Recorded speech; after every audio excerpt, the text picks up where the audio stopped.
శ్రీ గురుభ్యో నమ. శ్రీ మహాగణాధిపతయ నమ. శ్రీ సరస్వతి నమ. విప్రరా వ్యాసప్రోక్త మహాభారత ఇతిహాసం యథాతథంగా చెప్పుకున్నాం. ప్రతి శ్లోకం దాని అర్థం. ఇందులో భాగంగా నిన్నటి వరకు మనం ఆది సభ రణ్య విరాట ఉద్యోగ భీష్మ ద్రోణ కర్ణ శల్య సౌప్తిక స్త్రీ పర్వాలనే 11 పర్వాలు పూర్తి చేసాం. 12వ శాంతి పర్వంలో 108 అధ్యాయాలు పూర్తి చేసి 109వ అధ్యాయంలోని 15వ శ్లోకం వరకు చెప్పుకున్నాం. 16 నుండి కొనసాగిద్దాం. కొనసాగించే ముందు వ్యాస భగవాన్ని ప్రార్థన చేసుకుందాం. వ్యాసాయ విష్ణురూపాయ వ్యాసరూపాయ విష్ణవే నమో వై బ్రహ్మనిధయే వాసిష్ఠాయ నమో నమః. నారాయణం నమస్కృత్య నరం చైవ నరోత్తమం దేవీం సరస్వతిం వ్యాసం తతో జయముదీరయేత్. సచ్చిదానంద సద్గురు సాయినాథ్ మహారాజ్ की जय.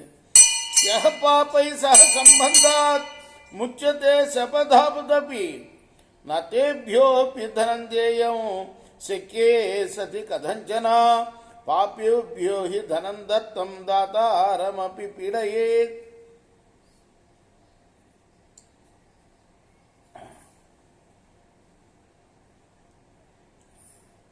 శపథం చేయడం వల్ల పాపాత్ముల చెర నుండి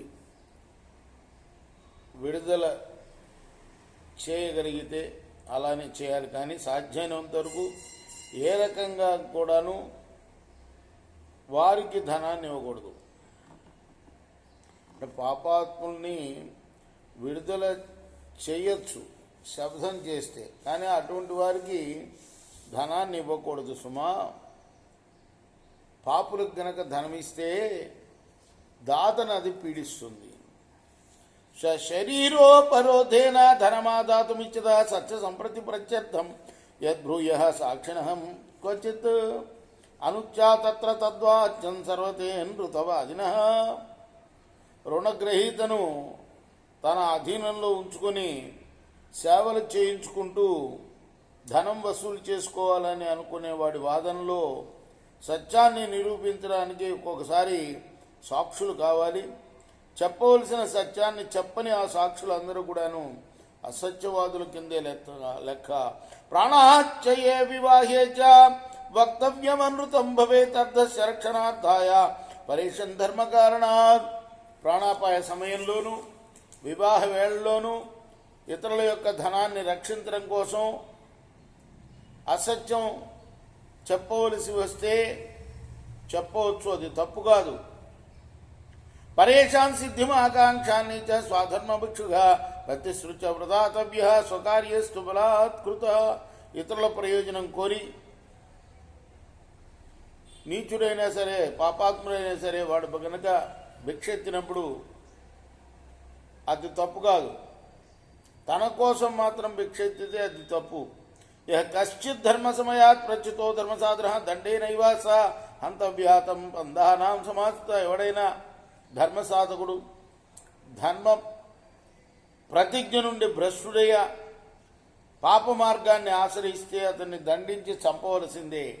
రాజధర్మాలు ఒక్కొక్కటి అడుగుతున్నాడు ధర్మరాజు. భీష్ముడు చెప్తున్నాడు అనమాట. చ్యుత సదైవ ధర్మేభ్య మానవం ధర్మాస్త షఢ స్వధర్మముత్సృజ్య తమిచ్చేదుపజీవితం సర్వోపాయే నిహంతవ్య పాపో నికృత జీవన ధనమిచ్చేవ పాపానాం సర్వేషామిహ నిశ్చయ.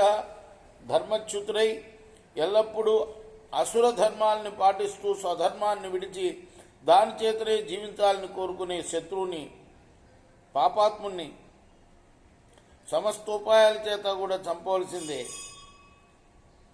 అభిషహ్య సంభోజ్య నికృత్యాపతనంగత చ్యుతాదేవ మనుష్యేభ్యత ప్రేతాస్తదైవతే నిర్యజ్ఞాస్తపసా హీనా మాస్మతై సహసంగమం. ఇటువంటి వారు ఇతరులకు అసహ్యులు. ఇతరులు తమ అన్నం వాళ్ళకు పెట్టరు. ధన నాశాత్ దుఃఖతరం జీవితాత్ విప్రయోజనం అయంతే రోచితాంతర్మ ఇతివాచ ప్రయత్నత. జీవితాన్ని నాశనం చేయడం ధన నాశనం కన్నా కూడా దుఃఖతరమైనది.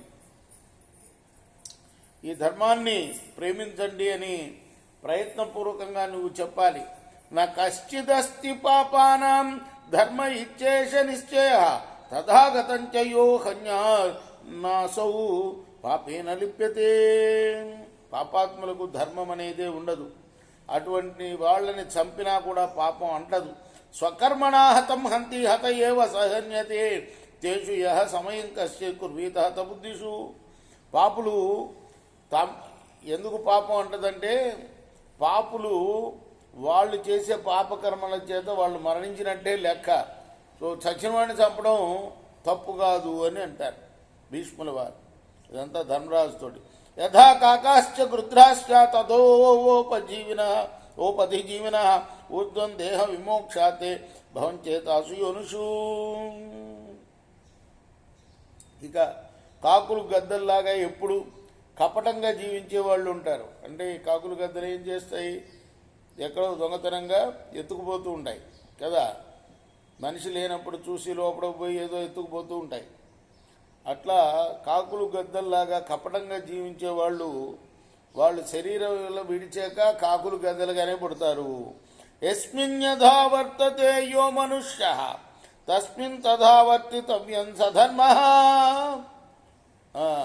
ఎవడు ఏ విధంగా ప్రవర్తిస్తాడో మనం కూడా వాడి పట్ల ఆ విధంగానే ప్రవర్తించాలి. ఒకడెవడో మోసంగా ప్రవర్తించాడు, మన పట్ల కపటంగా ఉన్నాడు అనుకో, మనం కూడా వాడితో కపటంగానే ఉండాలట. మాయాచారో మాయా భాజితవ్య సాధ్వాచార సాధునా ప్రచుపేయ. మాయావర్తనలు, మాయ చేసి కాజేయాలని చూసే వాళ్ళతోటి మాయగానే ప్రవర్తించాలి మనం. అలానే సాధువర్తనలు ఉంటారు, చక్కగా మాట్లాడి చక్కగా మంచి బుద్ధి గలవాళ్ళు, వాళ్ళకి మంచిగానే ఉండాలి వాళ్ళతోటి అని చెప్తున్నాడు. ఇది శ్రీ మహాభారతే శాంతిపర్వణి రాజధర్మానుశాసనపర్వణి సత్యానృతక విభాగే నవాధిక శతతమోధ్యాయ. ఇది వ్యాస మహర్షి రచించిన మహాభారత ఇతిహాసంలోని శాంతి పర్వంలోని 109వ అధ్యాయం. రేపు మనం 110వ అధ్యాయాన్ని చేద్దాం. కృష్ణార్పణమస్తు. సాయి కృష్ణార్పణమస్తు. స్వస్తి ప్రజాభ్య పరిపాలయంతాం న్యాయేన మార్గేణ మహిమహీచ. గో బ్రాహ్మణేభ్య శుభమస్తు. నిత్యం లోకాః సమస్తాః సుఖినో భవంతు.